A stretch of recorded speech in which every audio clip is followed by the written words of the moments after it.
Ова не е обична училница. Овде деца секоја недела пишуваат приказни. Атмосферата охрабрува креативност. Многу идеи ви паѓаат на памет. Кети Крачер е директор на групацијата Raitopia Lab во Вашингтон. Таа вели дека пишувањето на децата им дава вештина потребна за успех. Гледате како им се зајакнува самодовербата и се раѓа интерес за граматиката. Каира Пиков, автор на биотрилерот Жив доказ, е инструкторка во огранокот во Њујорк. Таа зборува за техниката на пишување трилери. Потребно е да се постави прашањето во умот на читателот, одговорот доволно да се одоговлекува за читателот да не може да престане да ги врти страниците.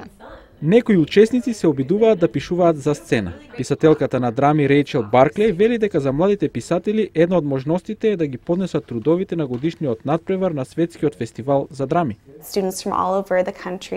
Тоа е шанса нивната драма да биде изведена на њујоршката сцена позната како Оф-Бродвеј, полна со професионални продуценти, актери и режисери.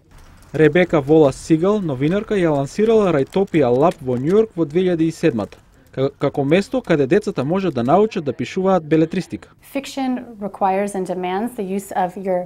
Белетристиката бара ангажирање на двете страни на мозокот. Секоја реченица треба да се поврзува со претходната.